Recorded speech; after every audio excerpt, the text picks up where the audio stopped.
Hey y'all, welcome back to another What I Eat video. This is another high raw meal prep, perfect for the Sabbath. This is actually exactly what I had this past Sabbath. I am making a chia pudding, starting off with 2 tablespoons of chia seeds, some agave syrup, some peanut butter for extra protein. I'm going to add a cup of oat milk.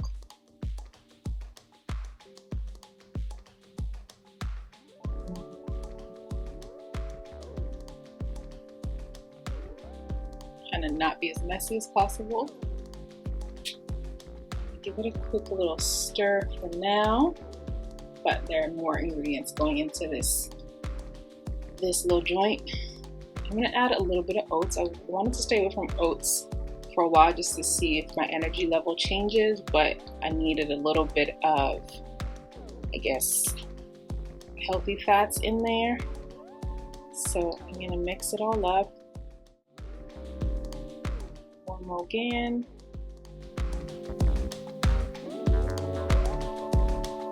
Next up, we're gonna add some frozen fruits. So I like to add my fruits directly into my pudding and let it kind of like sit overnight as is.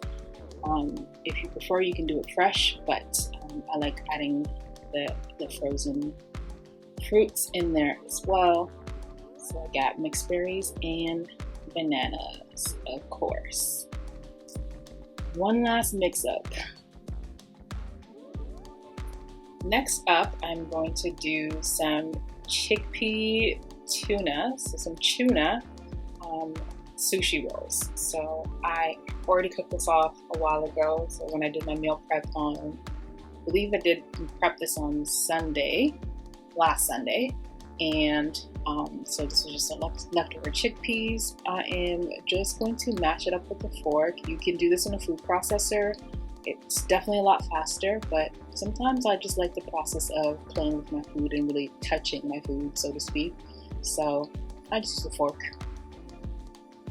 Some people also like taking out the shells, like the little casings for the chickpeas. I like it in there just to add a little bit more texture. So I'm going to put that all into a bowl. And then next up, we're going to add our fillings. So I started off with some red onions. I love red or purple, whatever color you see it. I love adding red onions to this just to give it that.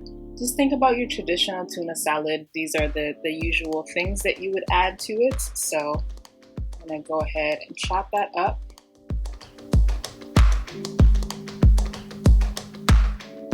Then I'm gonna add some black pepper, lots of black pepper. Some pink Himalayan sea salt, paprika. I love adding paprika to pretty much everything, y'all. And then a squeeze of fresh lime. As you can see, I don't really do any measurements. I just kind of eyeball things and then taste as I go.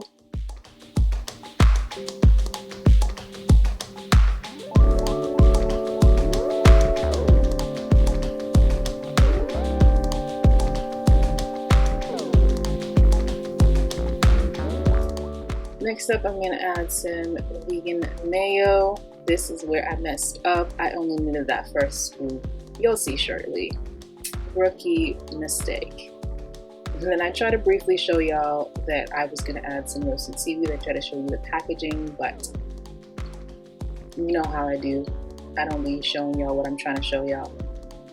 So I just cut it up. I'm also not doing a good job of cutting this up. I usually like thinner, tinier strips, but it is what it is. This was also drenched in sesame oil, so it was a mess. But either way, the whole point is to get it in there for the fishy flavor / taste. So it did the job. I'm gonna add a little bit more and just kind of mix it up. And as you will see, as I'm stirring, you'll eventually see that yes, I definitely added way too much mayo. Just take a look at this rookie mistake.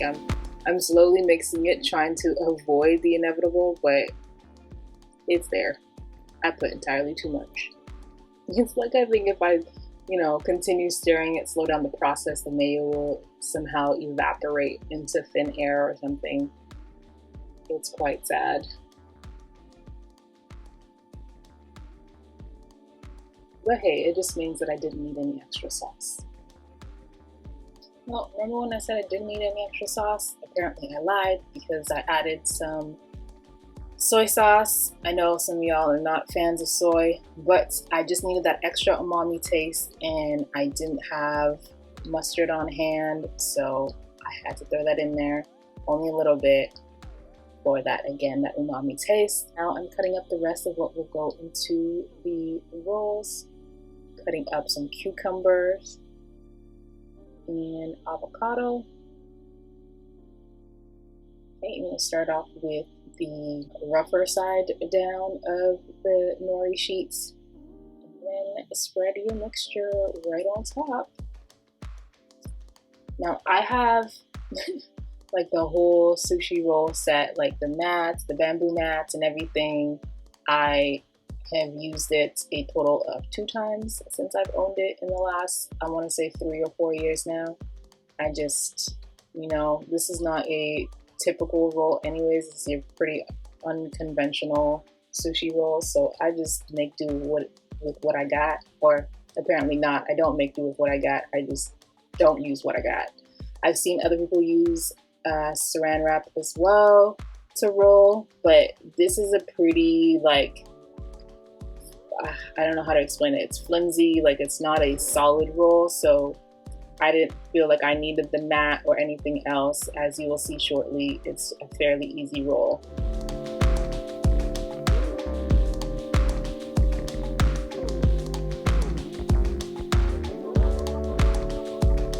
So there I am trying to build the roll just to make sure it's even across. With the cucumber and avocado, you can add other things in here if you have on hand, bell peppers, carrots, whatever veggies you feel like you need to add in here. This is just what I had on hand left, and then just roll it up. That's pretty much it. Roll it up, get a little bit of water to kind of to wet the ends, and then it seals fairly easily. At this point, you want to make sure that you have a fairly sharp knife, otherwise you'll see it gets pretty messy. So I have a knife case that sharpens my knife every time I pop it in there, so I just slide it in a few times over just to sharpen it a bit, and then once it's sharp you get that easy clean cut. But also if your knife is dull, then especially because this roll is super like flimsy, it just will get really messy. And even as sharp as my knife is, it does get messy still, again because the roll is super flimsy. I don't know what other word to say about this roll but flimsy, because it is. But yeah, and you can also tell the evidence of way too much mayo because it's just messy. And that's pretty much it. You do what you can to make it as pretty as possible, all things considered, and pop it into your whatever plate or dish or bowl that you are serving it in, and that is that on that.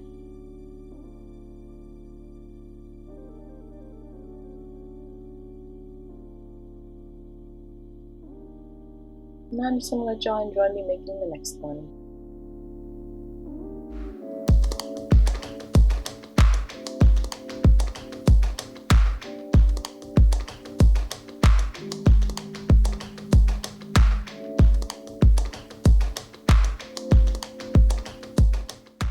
This one looks even messier apparently.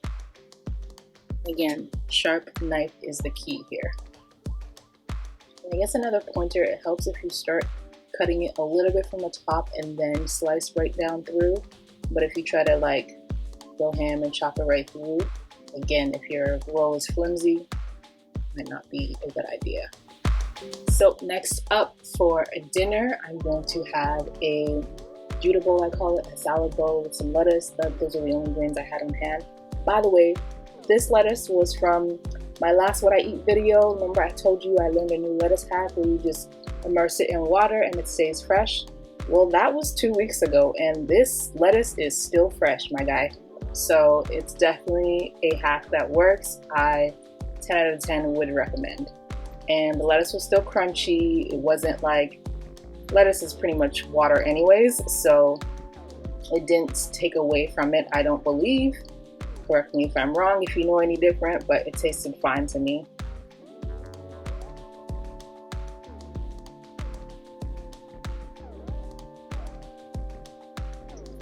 Okay, what y'all are gonna see me do next, do not judge me. This is high-key a waste of paper towel, but I do reuse my paper towels even when they're wet. So like I kind of fold them and let them dry out, and I'll use it to wipe my hands moving forward. But this just looks like such a waste, but I had to figure out some other way to dry out this lettuce. That might be the only downfall of immersing your lettuce in water, just having to dry it out right away if you need to eat it right away. So there's that.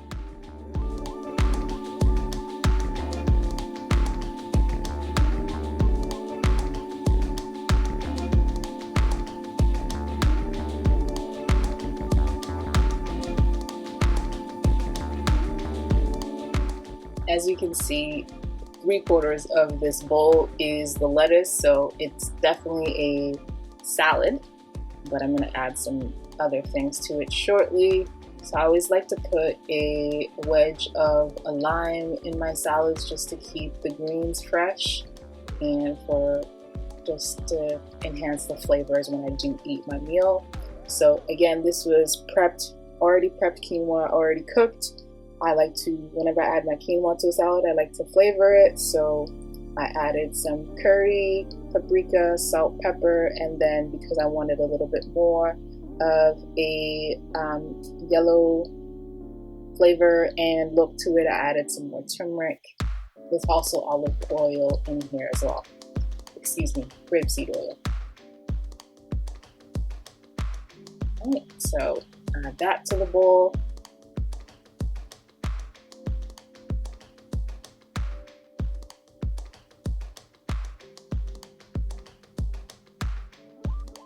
So again, all these meals are high raw because obviously there's some cooked elements to it, but it's mostly a raw meal and they were pre-cooked. These things don't need to be reheated, they can be eaten cold, hence it being the perfect Sabbath set of meals, especially for lunch and dinner. So next up, I had, again, already made, these are actually gifted to me. I have a ton of falafels in my freezer. Shout out to my good sis who gifted this to me. So I just pop it out every week. I pop it in the oven, heat it up, and add it to a meal. So there you go.